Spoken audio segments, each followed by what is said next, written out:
If you're afraid to court me or take me out on a $300 date because you feel like that's going to make you seem like you're tap dancing for me, then just leave me alone. Because I can honestly take myself out on a $300 date. I don't need you to do it. We're both doing it to see if there's something there. Like if it's an actual connection. If you can't even put up the money or the time or the effort to make it like a real date, then just leave me alone. Would you say your body count is in the double digits? Definitely. Definitely? Oh shit. We're getting somewhere. I mean, like, I only sleep with guys that I've dated or talked to. I don't do hookups. So then you must have talked to a lot of guys. I have. I think I've dated over 80 people in my life. But it's because I don't like to fuck around. So isn't that a sense like fucking around though? No, like if you date someone, you focus on that one person. You don't focus on multiple people. So. And then that still resulted in dating like double digits. I've been going on dates for the past 2 weeks. When I say I'm not satisfied, this what the fuck I got to choose. When you take me on a date, you open up my fucking door. You open up the door. You pull out the chart if it's a chart, and you cut my fucking steak if it's a steak. I'm always gonna order a steak to see if you got some fucking home training, hoe. If you take a female on a date, she order a steak, you cut it. The fuck? They pre-cut it, then you cut it. Be a gentleman. Be the gentleman. You trying to gently touch on this ass? Do the work. Do the work. We going on multiple dates. You want some ass from me? We going on multiple dates. We putting in effort. Bitch, we doing what we gotta do to get some ass. Fuck on. And it's like, where was this interest when I was present in your life? Why did you not? Yeah, it's because most men treat dating like Pokemon. By and large, men do not see women as like people. They look at them as potential sexual partners who will also be a live-in maid and won't complain about it. As much as I hate the whole Andrew Tate, alpha male, fresh and fit podcast kind of thing that's been happening recently, I will say that it is a great way for you to see dudes saying the quiet part out loud. Because I would go so far as to say that most men subconsciously agree with the majority of things that the people on those podcasts are saying. Now, they may not like the way that they're saying it, they may not like how direct it is, and they may not like how extreme it is, but the fundamental values of men in our society more or less align with the shit they're saying. Because yes, the majority of men, at least in the younger age groups, do care about body count and shit like that. They believe that the worth of a woman comes from her ability to serve, whether that is through like household duties or sexually. So because of that, they don't view women as humans as much as they view them as like Pokemon to catch. They're always looking for the shiny legendary with better stats. But if they find a Raichu on the way, they're not going to turn it down. It's not about the human aspect of connection because they don't view women as human. They're video game objectives and side quests, stepping stones on the way to the woman that they will make their wife. But because of that, they are far less invested in not losing than winning. I'll go back to my Pokemon example because I think it works really well here. Say a date is like an encounter with a wild Pokemon. Got a couple of options there. You can fight for it, you can play the game, you can run, or you can try and bag it. Now, as this is Pokemon, you're trying to get as many strong Pokemon on your team as you can. Trying to get the best Pokemon with the best stats. Now, all three of these are an option at any point. Now, in the game, if you just try and throw a Pokeball off rip, it's probably not going to work. If you try to bag too early, they just going to break out. But the more you fight and the more you wear them down, the higher your success rate is. Now, you also always have the option to run, and that's important here. Because if I hit one time and your HP go down to 1, I'm not even going to bother trying to catch you. Because there's a million Pidgeys out there. I'm looking for a Mewtwo, So at that point, I might as well just run because there's no point in me trying to bag you anyways. But if we flip the script and you're the one who ran away, well, I'm the trainer. I'm the main character. What business do you have running away in my game? You ain't even give me the option to put you in my Pokédex. Now that's hurting my ego because why are you running away in my game? I should get to choose what happens because it's my game and I want to win. These motherfuckers are not good people. They do not care. At the end of the day, you kind of playing a game you were never meant to win. You just gotta hope that the next person ain't. I'm gonna first address the little snippet of that lady. Her issue is the men she chooses. The top percent of men. You can look at her and you could tell she doesn't choose average men, right? Men that are at least some of the tallest, some of the most charming, some of the most funny, maybe some of the most financially, stable or financially successful, right? At least close to top percent of men. So that's why she's getting the results she's getting. Men with options, well, they will do it their way. It's their way or the highway. But what's the real issue is this young man, where I see that he is the whole blue pill, trying to cater and pander to women, thinking that he knows the world. This man is obviously showing his age by his naivete, right? By being so naive to the world. And this type of man, he will suffer the most when the things he's saying will pretty much just result in him getting nothing, no clear results in dating, and just pretty much striking out.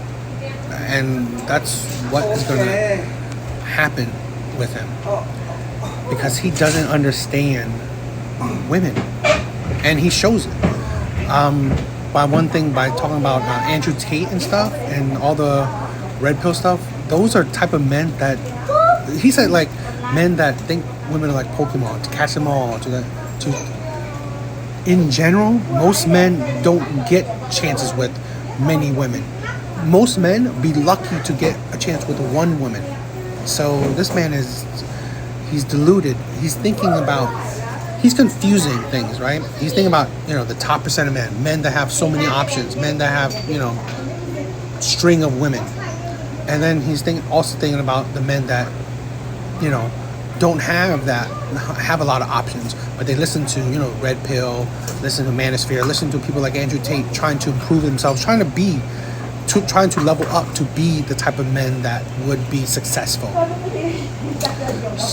So this man is just, I think he's unguided and directionless. He doesn't really know what he's saying. And he talks about viewing women as humans. That's why a lot of things he says is just a weird way of looking at it, right? Because at the end of the day, it's exchange of values, right? What value do you bring to your partner, and what value does your partner bring to you? Love is a value too, right? The amount of love you could bring to your partner, right? Intimacy, the affections, the attention. There's so much to it than just cooking and cleaning. I mean, the more he talks, it just shows his, his youth, his inexperience, right? The surface level thought process he gets from like men's podcasts, men's talking points, where he doesn't really think in deeper. Right? At the end of the day, what are men viewed as? Provider and protectors. Most men are not viewed as, okay, I just want you for your personality. No, it's what you can give, the protection, the love, the finance stability, right? So much. It's what you can give to a woman, not just love. Because most relationship doesn't just survive on just love. That's why he's deluded, And he's very, it's the geeky aspect, talking about it by like Pokemon, like a game. When again, most men, again, you gotta think, the 100K man, right? 100K, the six-figure man, that's about under 10% of the population. So imagine the men that are charming, right? The men that talk a good game.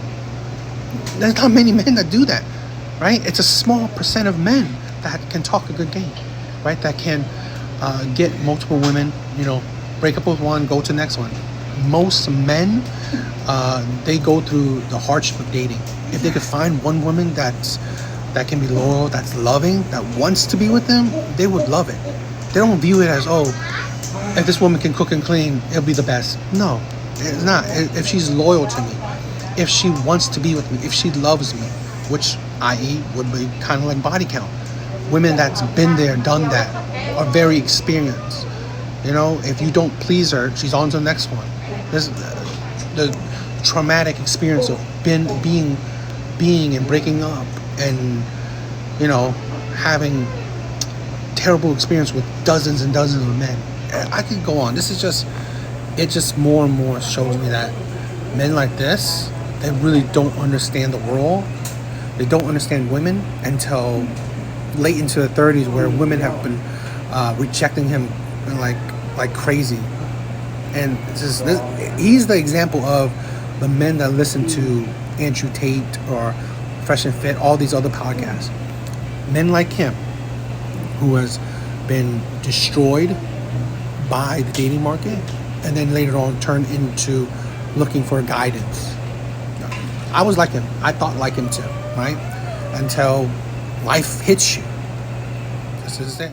Alright, so say what you just said again. All you do is play 2K, play basketball, and like Snapchat other bitches. Stop fucking pointing the camera at me. Like, it's not a joke. And how is me Snapchatting other girls a problem? What do you mean? How is it a problem? How is it not a fucking problem? How is it not a problem? Son, you actually have a boyfriend. Oh like, my I'm God. the side piece. Oh my God. I have a sneaky boyfriend. Stop. Well, I have a boyfriend, but like, stop. Like, we're not talking about him right now. We're talking about you. No, you're crazy. You must not know who I am. Crazy? Stop fucking calling me crazy. Stop. Like, you're such a fucking narcissist. I'm a narcissist. Yes, you're full of yourself. How am I? You're full of yourself. I'm full of myself, but you want me to only talk to you while you can talk to other guys. Oh my God, because you're having me out here looking stupid. Like, I actually look dumb. How do you look? Like, I look dumb. How do you look dumb when you have a boyfriend? Doesn't make sense. Because you're DMing, like, multiple bitches. Okay. You're Snapchatting them, telling them this, that, and the third. Like, what the hell? You have a boyfriend, so like, I'm Oh my God, stop bringing him up. You're over here trying to gaslight me. Jimmy. Well, because I was bullied in elementary school. One time I just saw this lady doing.